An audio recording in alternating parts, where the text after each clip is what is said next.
Wakasek Kurikulum SMA Negeri 7 Makassar, Ibu Asrianusi SPD. Yang kami hormati Bapak Wakasek Humas, Bapak Ahmad Yani SPD, Bapak Haji Ahmad Yani SPD. Yang kami hormati Bapak Ibu guru hebat dari UPT SMA Negeri 7 Makassar. Izinkan kami di sini sebagai CGP Angkatan 11 Kota Makassar, kami akan melaksanakan diseminasi budaya positif, kunci sukses dalam membangun karakter siswa yang unggul. Alhamdulillahirrahmanirrahim. Wassalatu wassalamu ala asrofil anbiya'i wal mursalin wa ala alihi wa ashabihi ajma'in, amma ba'd. Asyhadu an la ilaha illallah wa asyhadu anna Muhammadan abduhu wa rasuluh. Allahumma shalli ala sayyidina Muhammad wa ala ali sayyidina Muhammad. Bapak Ibu guru hebat, hati-hatinya kita panjatkan puji dan syukur kehadirat kebesaran Allah Subhanahu wa taala atas segala limpahan karunia yang Allah berikan kepada kita semua. Alhamdulillah, pada siang hari ini yang sangat cerah kita dipertemukan dalam ruang yang insya Allah diberkahi oleh Allah Subhanahu wa taala. Dan terima kasih banyak atas kesediaan Bapak Ibu guru hebat untuk menghadiri dan menyukseskan agenda kami. Salam dan salawat semoga tercurah kepada Nabiullah Muhammad SAW, kepada para keluarga beliau, para sahabat beliau. Beliau adalah suri teladan kita dalam kehidupan sehari-hari. Baik Bapak Ibu guru hebat, saya perkenalkan dulu kami dari CGP Angkatan 11 dari UPT SMA Negeri 7 Makassar. Saya sendiri Irmayanti dan rekan saya. Perkenalkan, nama saya Mulyani dan teman saya di sebelah. Perkenalkan, saya Hasmiati, CGP Angkatan 11 Kota Makassar. Ya, baik, itu tadi perkenalan singkat dari kami. Ya, Bapak Ibu guru hebat, sebelum kami memulai untuk presentasikan berkaitan dengan budaya positif, terlebih dahulu izinkan kami untuk speaking terlebih dahulu. Ya.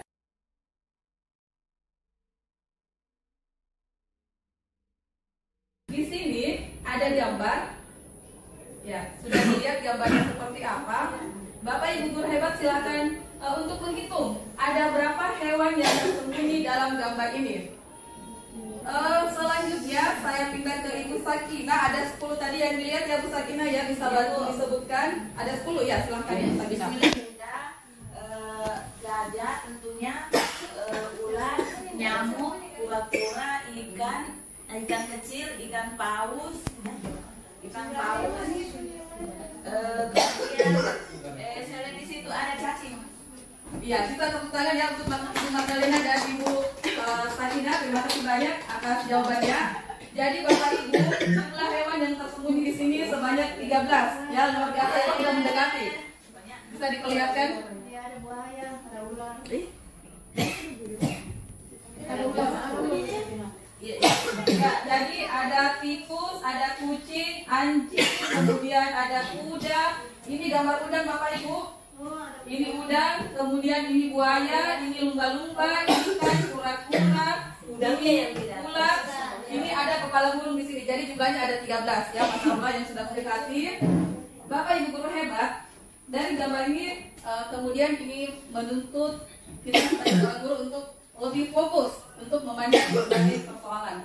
Nah, ini juga nanti kita akan menyamakan persepsi kita seperti apa kita menciptakan budaya positif yang ada di sekolah. Ya baiklah, tema kita pada hari ini adalah budaya positif adalah kunci sukses untuk membangun karakter siswa yang unggul. Sebagaimana kita ketahui bahwa sekolah itu merupakan tempat siswa untuk menuntut ilmu, tempat siswa untuk belajar, tempat mereka untuk mengembangkan diri baik secara akademik maupun non akademik. Nah, di sini untuk siswa membutuhkan suasana yang nyaman, aman, mereka diterima di sekolah, mereka dihargai oleh guru-guru dan juga oleh rekan-rekannya. Nah, budaya yang positif itu akan menciptakan hubungan yang harmonis antar warga sekolah. Nah, disinilah pentingnya peran guru dalam mewujudkan budaya positif. Dalam hal ini, guru harus memiliki kemampuan dalam mewujudkan budaya positif di sekolah. Nah, oleh karena itu sebelum kita masuk lebih lanjut dalam pembahasan budaya positif, ada beberapa pertanyaan pemantik yang akan mengantarkan kita untuk mengetahui seperti apa konsep dari budaya positif. Nah, mohon bantuan Bapak Ibu untuk merespon. Apakah Bapak Ibu setuju dengan pernyataan berikut? Yang pertama, hukuman dapat mendisiplinkan murid. Bagaimana Bapak Ibu? Setuju atau tidak setuju? Setuju. Yang kedua, pemberian hukuman dengan hal positif seperti membaca dan membersihkan halaman sekolah dapat meningkatkan disiplin anak. Setuju atau tidak setuju Bapak Ibu? Ragu-ragu. Ya, yang lain ada yang setuju atau tidak setuju? Setuju. Ini adalah potret yang sering kita lihat ya, bahwa siswa yang terlambat diberikan hukuman membersihkan itu kita temui di beberapa tempat. Pertanyaan ketiga, memberikan penghargaan dapat meningkatkan motivasi belajar anak. Setuju atau tidak setuju Bapak Ibu? Setuju. Ya. Setuju atau tidak? Setuju. Ya. Bisa bantu kami satu orang untuk memberikan respon dari bisa memilih dari ketiga pertanyaan pemantik ini. Misalnya yang pertama setuju, kenapa? Tidak setuju, kenapa? Bisa bantu aja satu orang. Atau yang ketiga, mungkin pertanyaan pemantik yang ketiga, setujunya dalam hal seperti apa Bapak Ibu? Ada? Ya, Ya, silakan dijawab Mbak. ya, jadi terima kasih untuk kesempatannya. Jadi sebenarnya apapun, sekecil apapun pelanggarannya siswa itu untuk upaya mendisiplinkan sebaiknya memang diberikan sanksi. Nah, yang kita pikirkan ini sanksi seperti apa? Ya, jadi memang perlu diberikan hukuman, cuma hukumannya mungkin yang secara psikis atau fisik tidak menyakitkan siswa, tapi malah upayanya itu bagaimana selain kedisiplinan yang ditingkatkan, yang lain juga meningkat seperti dalam apa ya, hukumannya itu yang lebih lah, jangan fisik begitu. Ya. Masya Allah ya, jawaban dari Ibu Rahma. Bisa kita beri tepuk tangan untuk Ibu Rahma? Ya, luar biasa. Masya Allah. Berarti tadi kalau saya simpulkan dari jawaban yang sangat luar biasa ini, berarti ada perlakuan kepada murid tersebut yang melakukan pelanggaran yang mereka itu bisa berubah mengarah ke yang lebih baik lagi ke depannya. Dan tapi disesuaikan dengan apa ya istilahnya besaran pelanggarannya. Ya, jangan yang melanggar sedikit diberikan hukuman yang berat. Nah, ini yang mesti kita perhatikan juga. Yang pelanggarannya berat tapi hukumannya sedikit. Nah, itu kan perlakuan tidak adil di situ. Jadi bagaimana juga itu siswa itu bisa menerima dengan ikhlas sanksi dengan sanksi yang diberikan. Karena kalau mereka tidak ikhlas, nah ini mungkin proses penyampaiannya dan hukuman yang diberikan. Ya, baik, Masya Allah ya, tambahan dari Ibu Rahma berkaitan dengan bagaimana kita menyikapi siswa yang melakukan pelanggaran atau ada kasus di sekolah. Insya Allah nanti kedepannya akan banyak kita akan sharing terkait dengan hal tersebut dan itu mencakup dalam bagian budaya positif. Bapak Ibu, jika saya untuk menyampaikan, pertama ada perbedaan antara hukuman dan disiplin. Kalau hukuman itu cenderung mengarah dimaksudkan untuk mengontrol peserta didik. Nah, sementara disiplin itu adalah bagaimana mengembangkan perilaku peserta didik, yang mengembangkan karakter mereka supaya mereka memiliki nilai tanggung jawab. Jadi nanti kita akan lihat. Satu hal yang ingin saya sampaikan lagi bahwa kita akan menyamakan persepsi, kita memandang setiap kesalahan atau pelanggaran yang dilakukan oleh murid itu adalah proses pembelajaran bagi murid untuk mereka bisa dibina lebih baik lagi. Ya, baik Bapak Ibu, selanjutnya di sini ada video. Ya, kita akan bersama-sama untuk menonton video berkaitan dengan kasus siswa di sekolah dan bagaimana posisi kontrol.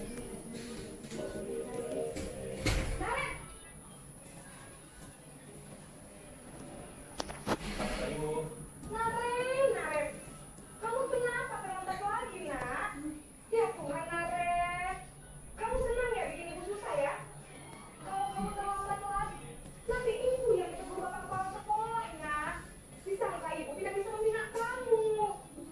Duh, gimana ini? Duh, Gusti Naren,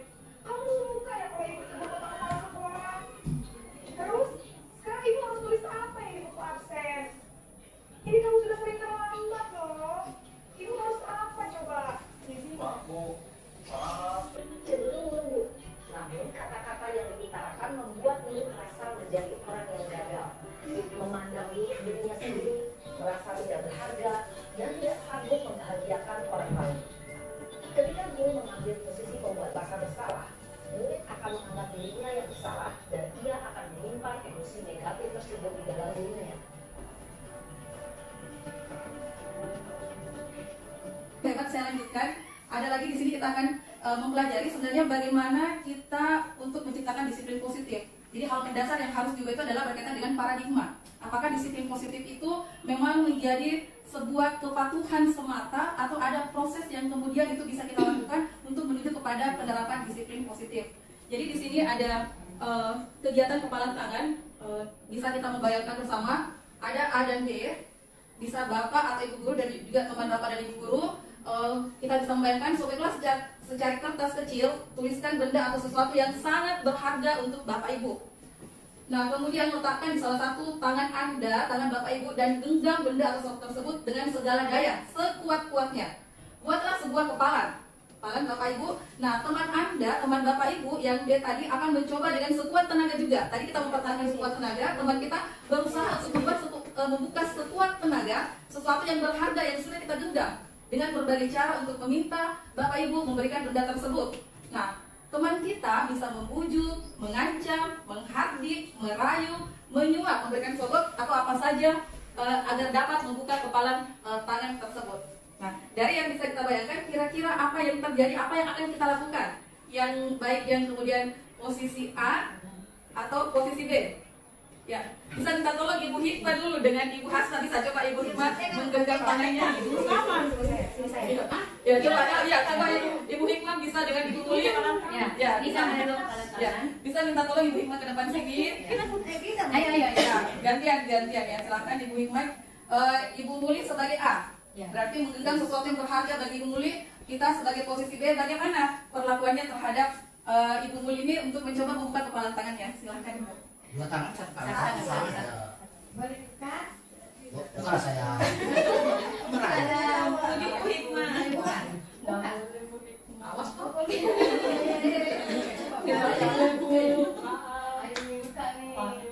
beli? Ayo. Ya, 2 juta lah, 2 juta. Ayo, Transfer. Perhatikan, jadi dari perubahan paradigma tadi yang sudah kita saksikan bersama, di sini ada teori bahwa sesungguhnya kita tidak bisa mengontrol orang lain, ya kita hanya bisa mengontrol diri kita sendiri. Nah, kemudian di sini ada konsep inti dari budaya positif. Yang pertama adalah disiplin positif dan nilai-nilai kebajikan universal. Yang kedua, teori motivasi, hukuman dan penghargaan, restitusi. Yang ketiga ada keyakinan kelas, kebutuhan dasar manusia dan dunia berkualitas, ada restitusi, 5 posisi kontrol guru, kemudian restitusi dan segitiga restitusi. Ini semua berkaitan dalam rangka untuk mewujudkan budaya positif di sekolah. Yang pertama adalah disiplin positif dan nilai kebaikan universal.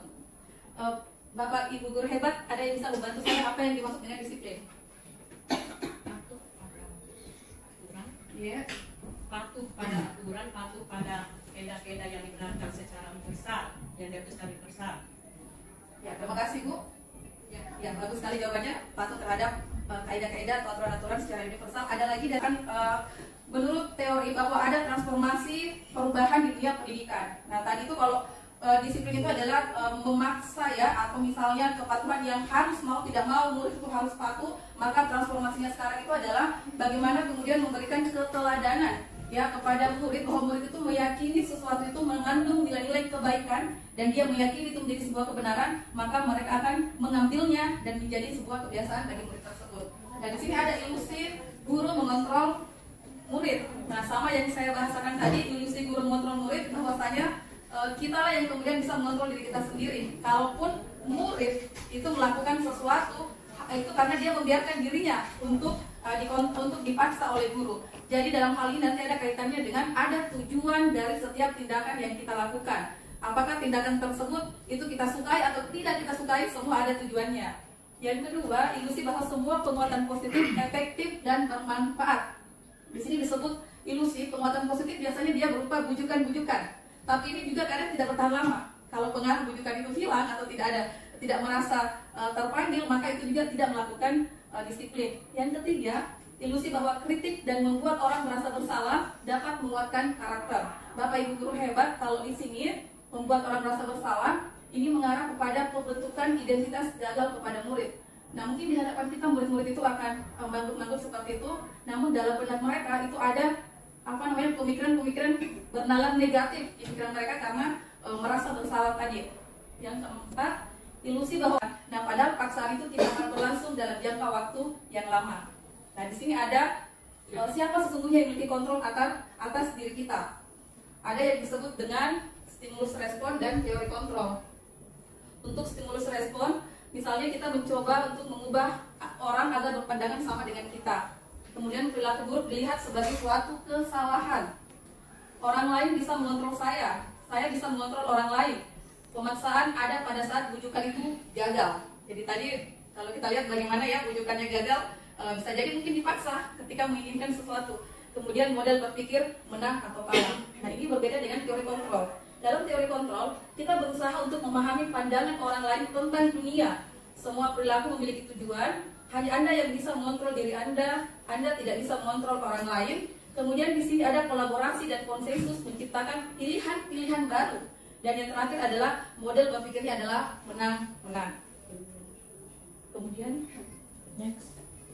Ya, jadi ini Bapak Ibu pengertian disiplin.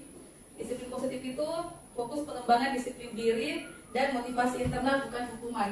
Jadi yang kita harapkan adalah bagaimana terbentuknya nilai-nilai keyakinan dalam diri siswa sehingga ketika mereka melanggar, mereka merasa bahwa mereka melanggar nilai-nilai kebaikan. Nanti akan berkaitan dengan keyakinan kelas yang ada kesepakatan nanti akan dibahas lebih lanjut.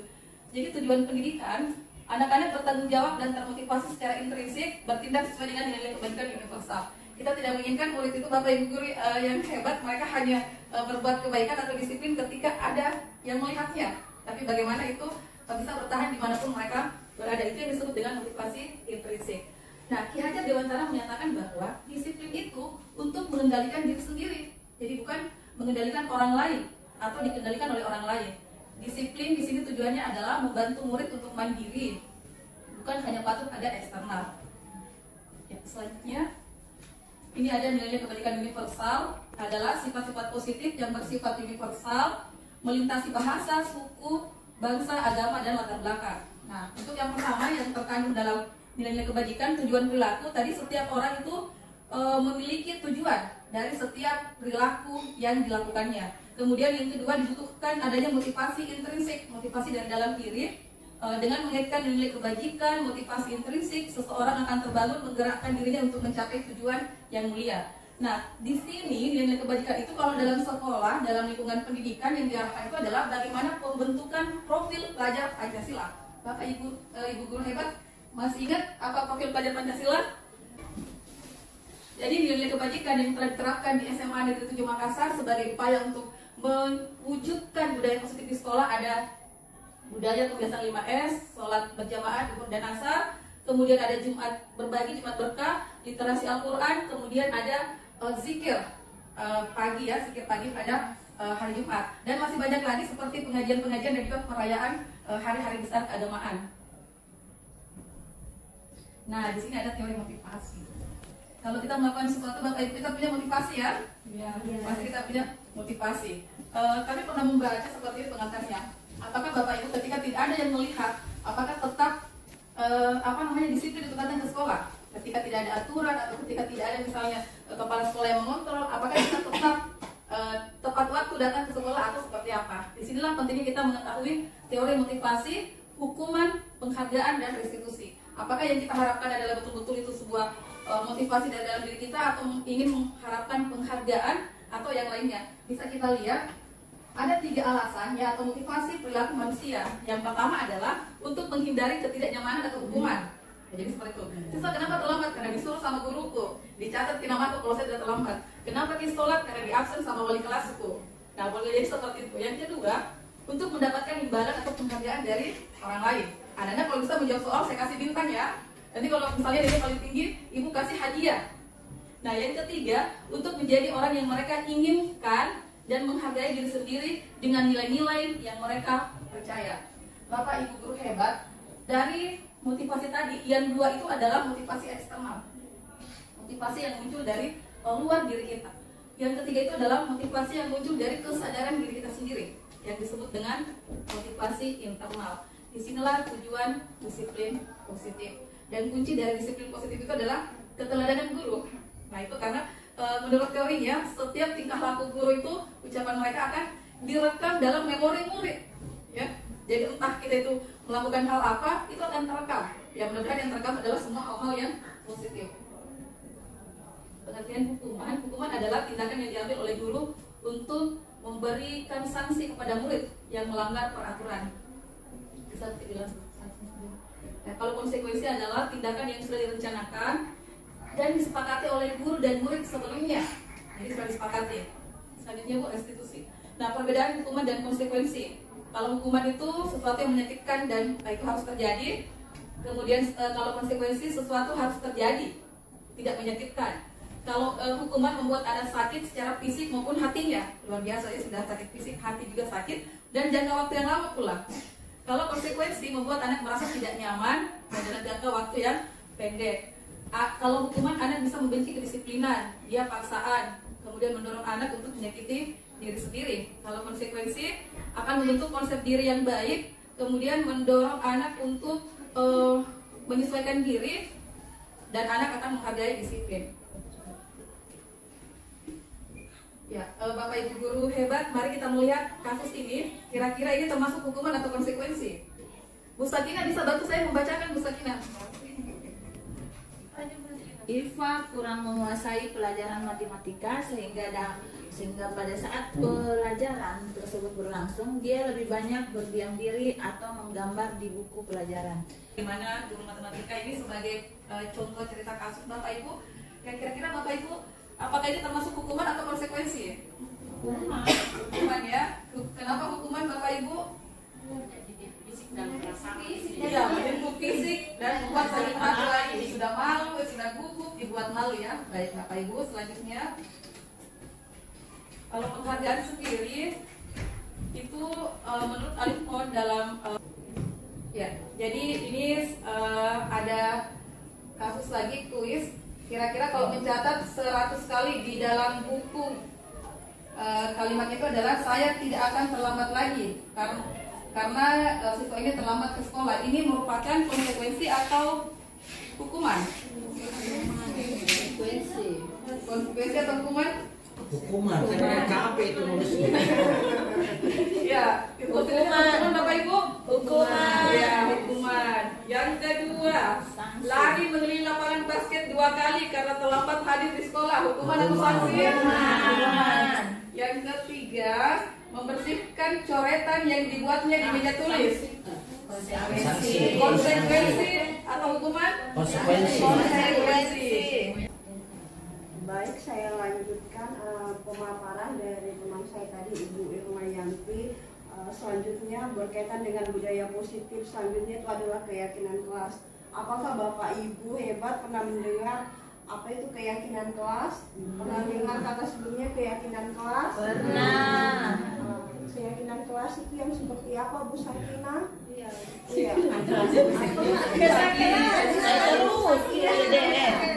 Keyakinan kelas adalah kesepakatan antara guru dan siswa sebelum memulai proses pembelajaran. Mungkin yang biasa kita lakukan di kelas-kelas itu adalah membuat kesepakatan kelas adalah nama lain dari keyakinan kelas. Jadi nama yang sebenarnya itu adalah keyakinan kelas itu. Mengapa disebut keyakinan kelas? Karena dia memuat prinsip dan nilai-nilai yang dibuat oleh guru dan siswa untuk menjaga interaksi agar suasana bisa kondusif di dalam kelas ketika pelajaran berlangsung. Jadi menciptakan lingkungan belajar yang positif merupakan kunci utama bagi kesuksesan siswa. Salah satu caranya yaitu adalah dengan menerapkan keyakinan kelas. Keyakinan kelas seperti yang tadi saya sampaikan adalah seperangkat nilai dan prinsip yang disepakati bersama oleh guru dan siswa untuk memandu perilaku dan interaksi di dalam kelas. Jadi pernah kita semua lakukan pada saat awal pembelajaran. Jadi sebelum memulai pembelajaran di kelas itu hendaknya dimulai dengan pembentukan keyakinan kelas.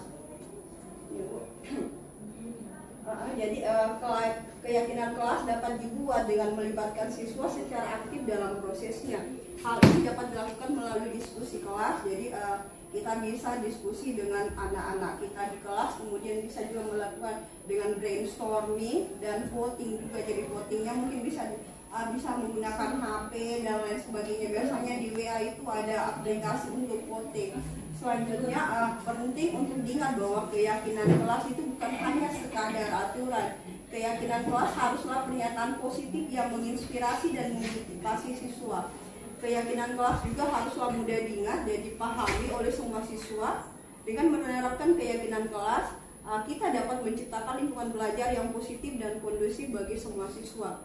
Keyakinan kelas dapat membantu siswa untuk berkembang menjadi individu yang bertanggung jawab, disiplin, dan memiliki rasa hormat terhadap orang lain. Jadi keyakinan kelas yang dibuat itu nanti poin-poinnya itu mengarahkan agar siswa nanti memiliki sikap yang bertanggung jawab, disiplin, memiliki rasa hormat terhadap orang lain. Ini tadi berkaitan dengan penjabaran teman saya Bu Mayanti tentang kebajikan universal. Jadi kebajikan universal itu adalah kebajikan atau nilai-nilai yang berlaku secara universal atau mendunia, melewati lintas budaya, agama, dan sebagainya. Tentu sebelum membuat keyakinan kelas kita harus mengenali bagaimana prosedur atau langkah-langkah agar keyakinan kelas nanti yang diciptakan ini bisa efektif di kelas. Yang pertama, mempersilahkan warga sekolah atau murid-murid di kelas untuk bercurah pendapat tentang peraturan yang perlu disepakati di sekolah atau di kelas. Jadi biasanya kita boleh menanyakan kepada siswa peraturan apa yang harus pertama kita buat. Jadi peraturannya, jadi ada peraturan kelas, kemudian ada keyakinan kelas yang akan dijabarkan menjadi nilai-nilai yang berlaku secara universal. Jadi kalau peraturan di kelas itu biasanya hanya satu arah, hanya guru yang memberikan kepada siswa, tetapi kalau keyakinan kelas itu adalah dua arah antara siswa dan guru. Kemudian kedua, setelah itu kita harus mencatat semua masukan-masukan dari warga sekolah atau warga kelas dari curah pendapatnya. Jadi apa yang diinginkan dalam kelas, biasanya kalau saya itu apalagi keyakinan kelas yang pertama. Kemudian yang ketiga, susunlah keyakinan kelas dengan mengganti kalimat-kalimat dalam bentuk negatif menjadi positif. Contohnya, kalau kita peraturannya di kelas yang kita mau sepakati bersama, biasanya anak menyampaikan tidak boleh tidur di kelas. Nah itu adalah kalimat-kalimat yang bernada negatif. Seharusnya kalimat tersebut juga menjadi kalimat-kalimat positif. Contoh, menjabarkan menjadi yang sifatnya universal, yaitu menghargai orang lain dan berpartisipasi aktif dalam pembelajaran di kelas. Jadi seharusnya keyakinan kelas itu bernilai poin-poin positif seperti itu. Jadi tidak boleh menulis dilarang tidur di kelas, nggak boleh seperti itu. Jadi ada anunya ibu yang jadi keyakinan yang sifatnya nanti mendidik siswa seperti itu. Yang keempat ya, setelah itu kita harus meninjau kembali daftar curah pendapat yang sudah dicatat.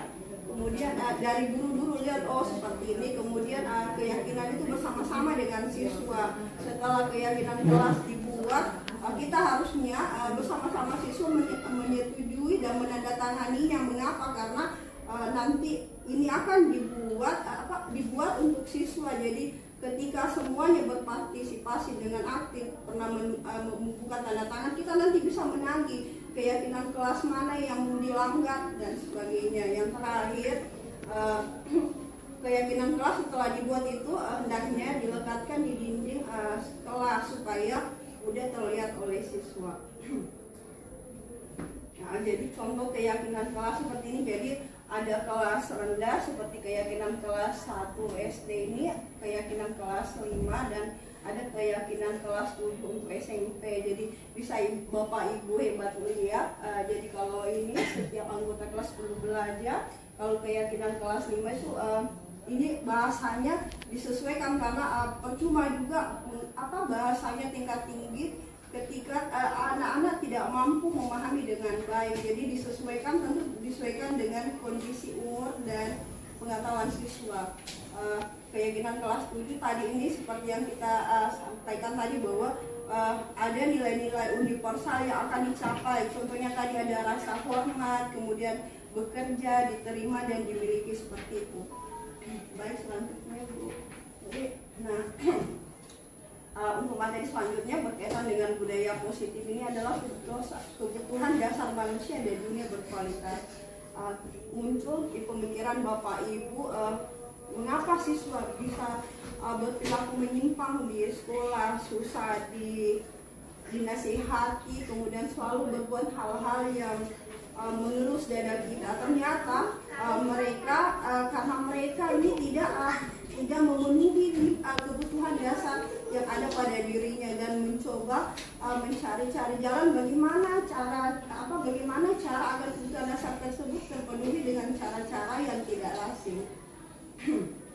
Jadi ada 5 kebutuhan dasar manusia. Yang pertama itu kebutuhan untuk bertahan hidup atau survival, atau di sini adalah survival need. Jadi kebutuhan yang sifatnya menyangkut kelangsungan hidup kita, seperti dulu kalau mungkin pelajaran kita ada sandang, pangan, papan, kemudian yang lainnya itu adalah kesehatan. Jadi ini sifatnya adalah fisiologis atau fisik yang harus dipenuhi. Ketika hal-hal tersebut siswa tidak terpenuhi, tentu dia akan mengalami perilaku menyimpang di sekolah. Kemudian kedua, kasih sayang dan rasa diterima, love and belonging. Jadi di sini biasa kita lihat bahwa ternyata siswa yang kenapa dia bisa berperilaku menyimpang di sekolah karena dia dari rumah itu memang sudah ada hal-hal yang tidak sesuai dengan keinginannya. Mungkin mendengar orang tuanya berantem, kemudian di sekolah lagi dibully dan sebagainya. Jadi memang perlu mengetahui profil belajar anak-anak kita.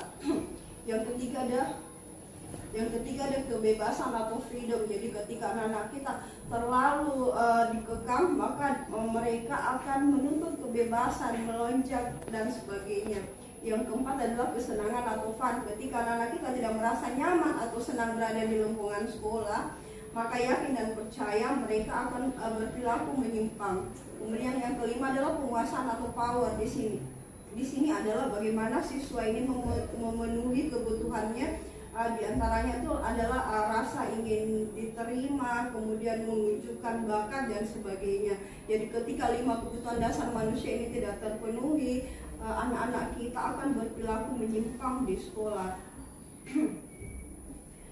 Selanjutnya adalah dunia berkualitas. Jadi dunia berkualitas ini adalah tempat khusus dalam pikiran kita, menyimpan gambaran representasi dari semua yang Anda inginkan, berisi hal-hal terbaik yang membuat kita merasa bahagia dan terpenuhi kebutuhan dasarnya. Dr. William Blaise menyebutnya seperti semacam album foto, sehingga isinya tidak akan terlalu banyak, hanya akan terdiri dari beberapa hal saja yang sangat signifikan dan benar-benar terbaik dalam hidup yang membuat hidup Anda menjadi lebih bermakna. Kebutuhan dasar bersifat lebih umum dan universal, sedangkan dunia berkualitas lebih personal. Tadi di sini disampaikan bahwa kita hanya memiliki gambaran terbatas. Jadi mungkin Bapak Ibu pernah kalau kita diminta menyebutkan, coba ingat pengalaman kita 10 tahun lalu waktu kita sekolah, apa bagian hal yang paling menyenangkan. Ketika kita ditanya tentu kita akan langsung mengingat hal-hal tersebut seperti ini yang diinginkan. Jadi dunia berkualitas itu adalah hal-hal baik yang kita ingat ketika kita sekolah dulu. Selanjutnya Bu Moli, jadi murid juga tentu mempunyai gambaran dunia berkualitas mereka. Tentunya sebagai guru kita ingin mereka memasukkan hal-hal yang bermakna dan nilai-nilai kebajikan yang hakiki ke dalam dunia berkualitas mereka. Bila guru dapat membangun interaksi yang memberdayakan dan memerdekakan murid, maka murid akan meletakkan dirinya sendiri sebagai individu yang positif dalam dunia berkualitas karena mereka menghargai nilai-nilai kebajikan. Jadi mari Bapak Ibu menciptakan hal-hal positif di lingkungan sekolah sehingga anak-anak kita nanti akan mendengar hal-hal baik yang pernah kita berikan kepada mereka. Mari menjadi teladan bagaimana kita bersikap dan bertingkah laku di sekolah. Demikian untuk pemaparan tadi tentang 5 kebutuhan dasar, kemudian dunia berkualitas. Saya serahkan kepada teman saya Ibu Mbak Hindari. Ya, sambil tim Bapak Ibu. Silahkan gimana? Iya, sebentar. Oke, assalamualaikum warahmatullahi wabarakatuh. Sebelumnya saya ucapkan terima kasih atas kesempatan yang diberikan kepada kami oleh Bapak Kepala Sekolah, oleh Bapak Ibu Wakasek dan Bapak Ibu guru hebat semua. Saya akan melanjutkan tadi. Nah, tadi di awal Ibu Mayanti dan Umia sudah menjelaskan tentang masalah hukuman, konsekuensi, dan nilai-nilai kebajikan universal. Nah, kita berlanjut ke restitusi. Definisi restitusi adalah proses menciptakan kondisi bagi murid untuk memperbaiki kesalahan mereka dengan tujuan adalah untuk memperkuat karakter dan mengembalikan mereka ke kelompok yang lebih baik. Karakteristiknya adalah restitusi adalah proses kolaboratif yang melibatkan murid dalam mencari solusi untuk masalah mereka.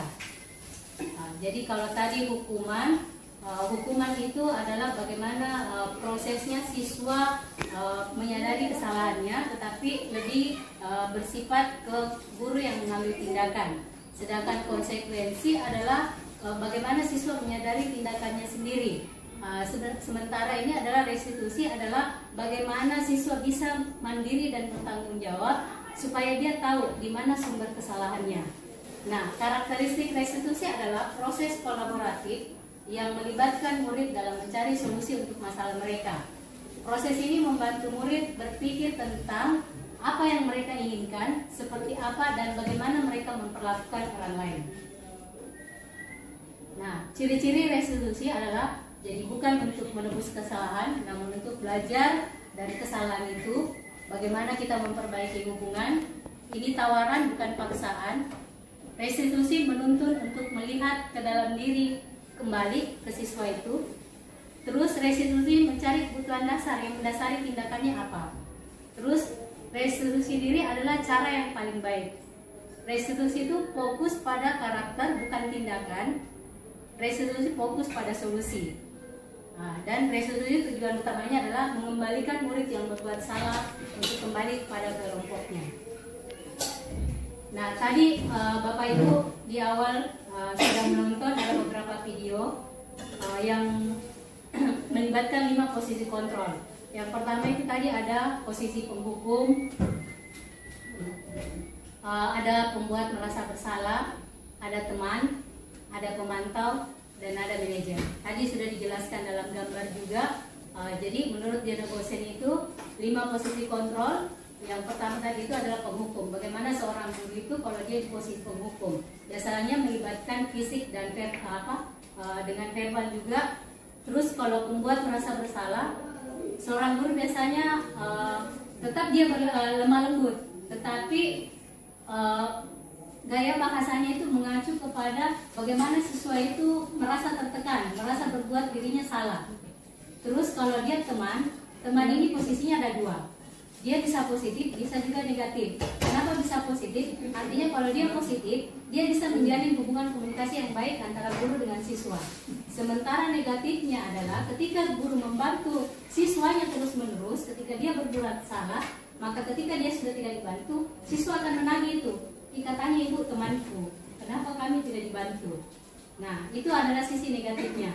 Terus kalau dia sisi pemantau, posisi kontrolnya biasa guru itu adalah lebih bersifat ke data, penghitungan. Biasanya kalau kita itu dia mengawasi. Jadi dia begitu kalau dia pemantau. Nah, beda kalau dia manajer. Posisi kontrol manajer adalah posisi di mana seorang guru melibatkan murid untuk berkomunikasi, mencari solusi. Jadi melibatkan siswa itu untuk menemukan sendiri apa sih sebenarnya kesalahannya. Terus menemukan sendiri kira-kira dari kesalahannya itu apa solusinya. Jadi makanya bukan untuk menebus kesalahan, tapi untuk supaya siswa itu menemukan sendiri solusinya dari kesalahannya. Next. Nah, ada segitiga restitusi. Segitiga restitusi ini ada 3 tindakannya. Yang pertama adalah memvalidasi tindakan yang salah. kira-kira kalau kita yang pertama adalah tadi yang paling dasar dulu adalah menstabilkan identitas. Bagaimana kita menstabilkan identitas? Terus yang kedua adalah memvalidasi tindakan yang salah dari siswa. Dan yang ketiga menanyakan keyakinan. Menanyakan keyakinan ini adalah bagaimana kita berkomunikasi dengan siswa, meyakinkan nilai-nilai apa sebenarnya yang mereka langgar. Nilai-nilai keyakinan apa atau kesepakatan apa yang telah dilanggar oleh siswanya tersebut. Nah, berikut ada beberapa, ini adalah tadi, jadi tadi restitusi sudah kami jelaskan bahwa, terus yang langkahnya adalah yang pertama adalah menstabilkan identitas. Kita semua akan melakukan hal terbaik yang bisa kita lakukan, teori kontrolnya. Terus validasi tindakan yang salah. Semua perilaku itu memiliki alasan. Dan yang ketiga adalah menanyakan keyakinan. Kita semua memiliki motivasi internalnya. Ini berhubungan dengan motivasi intrinsik. Nah, tadi kalau kita menstabilkan identitas, biasa kata-kata yang kita lontarkan, kalau tadi kayak contoh video yang diputar tadi ada Naren sama ibu guru. Pada saat dia menstabilkan identitas itu, dia menanyakan bahwa ketika dia terlambat, kita pernah semua berbuat salah. Dan itu hal yang manusiawi. Nah, baru kita memvalidasi tindakannya, itu validasi tindakan. Nah, kira-kira cara apa yang lebih efektif untuk mendapatkan supaya ini tadi sinaren ini tidak terlambat lagi. Terus yang ketiga adalah menanyakan keyakinan. Nah, menanyakan keyakinan tadi di Bu Guru tadi sudah menjelaskan bahwa keyakinan apa yang dilanggar Naren, keyakinan atau kesepakatan apa, kelas apa yang tadi dilanggar Naren. Nah, ini ada salah satu contoh implementasi kasus. Ya, barangkali Bu Hikmah. Ya, Bu Hikmah saya. Ya, nanti ya silakan dibaca Bu Hikmah. Tadi kan yang di awal sudah dijelaskan ada beberapa teori itu bagaimana nilai-nilai kebajikan universal dia dapat dikaitkan dengan proses resolusi. Kira-kira nilai-nilai kebajikan apa? Menanamkan saling tanggung jawab, betul sekali Bu. Apa lagi? Saling menghargai. Pintar sekali Mama Murni. Oke, saling mensupport antara Dino dengan Anto agar mereka kembali aturan yang benar. Ya, jadi ada 3 nilai keyakinan tadi. Yang pertama adalah bagaimana dia saling menghargai atau menghormati orang lain. Terus yang kedua tenggang rasa. Ya, tenggang rasa sama teman. Terus yang ketiga adalah tadi betul yang disampaikan Ibu ada tanggung jawab. Bagaimana si Dino akan cerita Dino seperti apa. Ya, slide selanjutnya rumah. Iya, betul. Ini. Ya, jadi Ibu Surti balik bertanya kepada Anto hal apa yang bisa dilakukan setelah dia istilahnya memvalidasi. Ya, dia memvalidasi. Ya, betul. Setelah dia menstabilkan, dia memvalidasi tindakan mana yang salah tadi. Ya. Terus, nah, iya betul sekali. Terus yang ketiga adalah apa tadi? Ibu Suti melanjutkan bertanya tentang keyakinan sekolah yang disepakati serta apakah Dino bersedia memperbaiki kesalahan yang telah dilakukan terhadap Anto. Dino pun akhirnya perlahan mengangguk. Kemudian Ibu Suti balik bertanya kepada Anto, hal apa yang bisa dilakukan Dino untuk memperbaiki masalah? Anto menjawab, saya perlu kancing saya diperbaiki, Bu. Ibu saya akan sangat marah kalau melihat kancing baju saya sampai copot 3 kancing begini. Ibu Suti pun kembali bertanya ke Dino, apakah yang akan dia lakukan untuk menggantikan kancing Anto yang terlepas? Dino berpikir sejenak, namun menjawab, wah tidak tahu Bu, saya lem kembali mungkin ya Bu. Ibu Suti berpikir sebentar dan menanggapi, kalau dilem akan menjadi perpanjangan tangan kepada warga sekolah khususnya Desa Managuru di Makassar. Jadi jangan lagi nanti mengatakan wah tugasnya itu CGP, tugasnya ini kepala sekolah atau wakil kepala sekolah, tetapi ini merupakan tugas kita bersama untuk menerapkan budaya positif. Jadi sangat luar biasa sekali. Mudah-mudahan teman-teman kita ini yang CGP maupun tidak CGP bisa menerapkan ini. Jadi tidak ada sebenarnya perbedaan Bapak Ibu, apakah kita guru penggerak atau tidak penggerak. Bagaimana dimulai dari diri kita, bagaimana menerapkan budaya positif itu. Itu mungkin dari saya. Terima kasih. Assalamualaikum warahmatullahi wabarakatuh. Waalaikumsalam warahmatullahi wabarakatuh. Ada suatu kesalahan, kita harus mengakui bahwa kita melakukan anak-anak ini salah. Kita cenderung pada berapa tadi? 5 tingkat. Kita jangankan tingkat manajer, mungkin tingkat kedua aja masih susah bagi kita. Kita selalu pada tingkat memberikan insidental, insidental. Pada saat begitu mau langsung, yaitu beda. Makanya sudah semester ini belum pernah saya tegur guru, tidak nih. Saya cuma lihat. Nanti suatu saat ditegur juga. Tapi kalau sudah kelingan mata, sudah tidak mempan, baru dipanggil. Sama juga mungkin dengan siswa. Nanti dibaik-baiki. Kita usahakan dibaik-baiki. Mudah-mudahan nanti suatu saat itu mempan siswa begitu. Kita bisa mengantar siswa ini ke arah yang lebih baik. Sekolah yang sebelum sekolah ramah anak, kita usahakan jadi sekolah ramah anak. Sekolah ramah anak di Makassar itu SMA 20, SMA 3. Tapi saya tidak tahu penerapannya bagaimana. Tapi mereka dilabeli sekolah ramah anak. Ya, mudah-mudahan kita bisa melakukannya itu. Kita bukan pada 3 orang guru penggerak. Mereka hanyalah pemicu. Kita butuh pecutan. Ya, ada yang mengingatkan bahwa kita harus melakukan begini. Ya, besok lusa ya kita berusaha untuk ini. Dan nanti mungkin suatu saat diseminasi ini bukan hanya kita beberapa orang ini, ya nanti kita mungkin bawa ke ruangan yang lebih besar biar semua tahu apa yang harus kita lakukan. Mudah-mudahan kedepannya kita bisa lebih baik lagi, ya lebih bagus lagi. Ya ini saya sangat berterima kasih kepada 3 Sri Kandi ini bahwa mereka telah membawa kita pencerahan. Walaupun sebagian kita tahu bahwa ini kita melakukannya ini salah, ya. Tapi mereka telah membawa kita ke alam yang lebih bagus lagi, ya lebih baik lagi. Mudah-mudahan dengan adanya 3 orang, kita anggap saja pelopor dalam membangun karakter siswa yang unggul ini. Mudah-mudahan kita bisa bersama-sama mengubah ya perlakuan kita kepada siswa di SMA 7 ini. Wabillahi taufiq wal hidayah. Wassalamualaikum warahmatullahi wabarakatuh. Waalaikumsalam warahmatullahi wabarakatuh. Baik, terima kasih banyak. Mental. Pada saat begitu mau langsung, yaitu beda.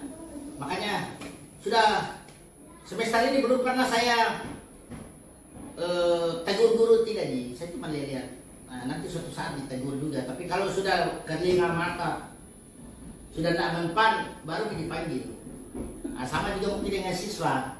Nanti dibaik-baiki. Kita usahakan dibaik-baiki. Mudah-mudahan nanti suatu saat itu mempan siswa begitu. Kita bisa mengantar siswa ini ke arah yang lebih baik. Sekolah yang sebelum sekolah ramah anak, kita usahakan jadi sekolah ramah anak. Sekolah ramah anak di Makassar itu SMA 20, SMA 3. Tapi saya tidak tahu penerapannya bagaimana. Tapi mereka dilabeli sekolah ramah anak. Ya, mudah-mudahan kita bisa melakukannya itu. Kita bukan pada 3 orang guru penggerak. Mereka hanyalah pemicu. Kita butuh pecutan. Ya, ada yang mengingatkan bahwa kita harus melakukan begini. Ya, besok lusa ya kita berusaha untuk ini. Dan nanti mungkin suatu saat diseminasi ini bukan hanya kita beberapa orang ini, ya nanti kita mungkin bawa ke ruangan yang lebih besar biar semua tahu apa yang harus kita lakukan. Mudah-mudahan kedepannya kita bisa lebih baik lagi, ya lebih bagus lagi. Ya, ini saya sangat berterima kasih kepada 3 Sri Kandi ini bahwa mereka telah membawa kita pencerahan. Ya, walaupun sebagian kita tahu bahwa ini kita melakukannya ini salah.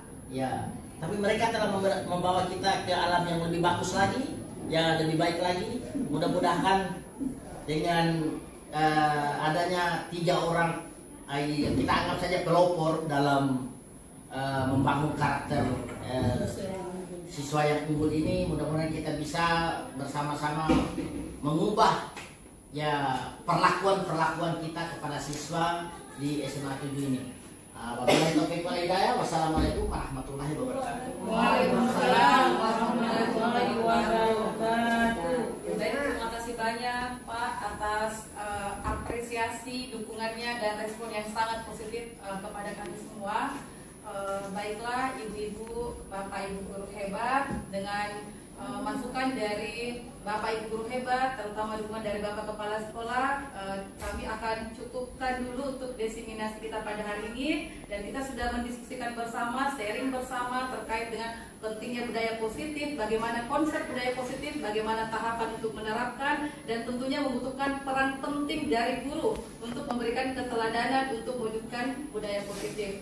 Baiklah, sekali lagi kami ucapkan terima kasih yang setinggi-tingginya kepada seluruh pihak yang sudah membantu kami menyukseskan acara ini. Terus kepada Bapak pimpinan kami, Bapak Kepala UPT SMA Negeri Makassar, Ibu Wakasih Kurikulum, dan seluruh Bapak Ibu guru hebat. Mohon maaf atas segala kekurangan, kami cukupkan. Assalamualaikum warahmatullahi wabarakatuh. Waalaikumsalam warahmatullahi wabarakatuh. Apa yang mau pulang? Kapan pulang? Tapi coba anak-anak dikasih kesenangan, disambut baik-baik, diantar belajar yang baik. Ya, dalam kelas diajari tidak dimarahi, tapi bukan hukuman, tapi diberikan konsekuensi ya, dengan berbagai cara. Karena biasa kalau mana Ibu Ina, nah Ibu Ina biasa tuh halus bicaranya sama anak-anak. Jangan nak, saya biasa belajar. Kapan saya bisa seperti Ibu Ina? Iya, seperti Pak Mustari bilang bahwa bukan hanya sebagian. Ini harus kita lakukan bersama-sama. Bahwa membangun karakter baru di SMA 7 itu harus kita melangkah bersama. Tidak bisa kepala sekolah saja. Ini saya kepala sekolah sudah pusing luar biasa dengan kebersihan. Ini lagi bukan hanya untuk ketertiban, ya, yang bukan juga kedisiplinan, bukan, tapi kita semua. Apalagi kemarin itu Ibu Ibu pengawas malah dia mendorong kita bukan hanya yang 6 orang itu yang menyalami siswa, bukan, siapapun semua. Kalau tambah banyak tambah bagus, karena kita me-welcome anak dan memberikan kesenangan anak datang pada sekolah. Coba saja kalau dia perumpamakan kemarin itu, kalau kita datang ke rumahnya orang, terus nomor itu ceritanya bahwa itu adalah hilang, tidak, cuma tertimbun. Yang kita pelajari kemarin itu cuma hanya tertimbun. Itu ada satu saat akan muncul lagi.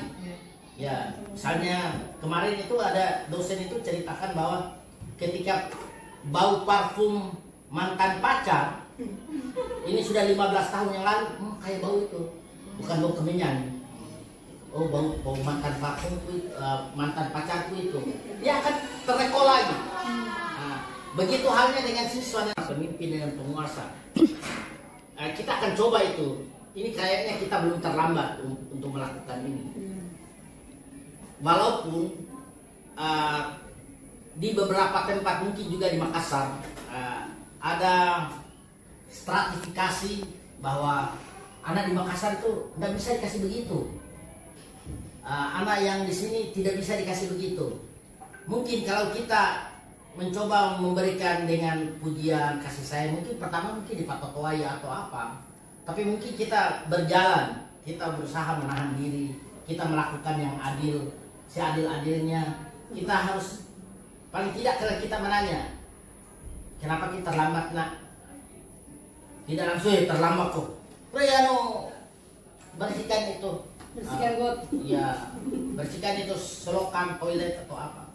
Nah ini sebenarnya, tapi ada yang tadi saya dengar adalah satu intinya bahwa apapun itu yang kita berikan itu terekam dalam memori anak. Yang mohon ia belajar rendah diri. Jika anak hidup dengan hinaan, ia belajar menyesali diri. Jika anak hidup dengan toleransi, ia belajar menahan diri. Jika anak hidup dengan dorongan, ia belajar percaya diri. Jika anak hidup dengan pujian, ia belajar menghargai. Jika anak hidup dengan diperlakukan adil, ia belajar keadilan. Jika anak hidup dengan rasa aman, ia belajar menaruh kepercayaan. Jika anak hidup dengan dukungan, ia belajar menyenangi dirinya. Dan jika anak hidup dengan kasih sayang dan persahabatan, ia belajar menemukan cinta dalam kehidupan. Anak ini, Dorothy Low itu ya dia seorang penulis dari Amerika dan itu menjadi tonggak bagi untuk memperlakukan anak di seluruh dunia. Kemarin saya sudah berbicara yang orang direktoran itu, insya Allah dia akan mengusahakan SMA 7 nanti masuk di sekolah ramah anak. Jadi saya sudah lagi bicara sama dia. Ya, karena kemarin itu kan banyak sekali kita begininya, dia tanya-tanya sampai ada logo apa itu sekolah sehat sampai itu semanet ya, biar tambah logonya lagi Pak, nanti logo sekolah ramah anak ya, nanti dia usahakan Ibu Fatimah itu. Nah ini beberapa bait itu, jika anak hidup dengan celaan, dia akan belajar memaki. Jika anak hidup dengan permusuhan, ia belajar membenci. Tapi sebenarnya yang paling sakit itu yang kalau sakit secara fisik mungkin 2-3 hari akan sembuh. Tapi yang paling lama bertahan itu adalah sakit hati. Bahkan orang bisa tidak menikah selama-lamanya. Ya, kalau bikin sakit hati kan. Ya, itu sakit terbawa itu cuman ilustrasinya begini. Jadi Bapak Ibu, tapi sebelumnya itu saya ingat ini apa yang Dorothy Low itu, bahwa bagaimana itu anak diperlakukan di atas. Jadi kenapa harus kedatangan duduk bersama dan disampaikan? Dan yang tahu itu tentang hal di atas ini adalah pasti guru penggerak, karena dia ikut. Terus bagaimana dengan kami yang tidak ikut? Kan begitu. Jadi kalau kita tidak duduk bersama dan disampaikan seperti ini hal yang sangat bagus, maka kita tidak akan tahu juga. Jadi saya berharap kepada guru penggerak, teman-teman guru penggerak, supaya apa yang didapatkan di situ bisa dibagi ke teman-teman yang lain, karena ini hal yang sangat positif. Ya, seperti itu. Masya Allah. Ya, terima kasih Pak Mustari. Selanjutnya mohon kesediaan kepada Bapak Kepala Sekolah SMA Negeri Makassar untuk memberikan. Kauzubillahi minasyaitonirrajim. Bismillahirrahmanirrahim. Bapak Ibu hebat yang sempat hadir di sini, sebenarnya cocok apa yang dibilang sama Pak Mustari, bahwa ini bukan hanya sebagian orang yang tahu persis cara budaya, karakter ini sesuai nilai yang coba kita bangun, tapi tanpa menyakiti, baik itu perasaannya. Pak atas apresiasi, dukungannya dan respon yang sangat positif kepada kami semua. Baiklah ibu-ibu, bapak ibu guru hebat, dengan masukan dari bapak ibu guru hebat, terutama dukungan dari bapak kepala sekolah, kami akan cukupkan dulu untuk diseminasi kita pada hari ini. Dan kita sudah mendiskusikan bersama, sharing bersama terkait dengan pentingnya budaya positif, bagaimana konsep budaya positif, bagaimana tahapan untuk menerapkan, dan tentunya membutuhkan peran penting dari guru untuk memberikan keteladanan untuk mewujudkan budaya positif. Baiklah, sekali lagi kami ucapkan terima kasih yang setinggi-tingginya kepada seluruh pihak yang sudah membantu kami menyukseskan acara ini. Terus kepada Bapak pimpinan kami, Bapak Kepala UPT SMA Negeri Makassar, Ibu Wakasih Kurikulum, dan seluruh Bapak Ibu guru hebat. Mohon maaf atas segala kekurangan, kami cukupkan. Assalamualaikum warahmatullahi wabarakatuh.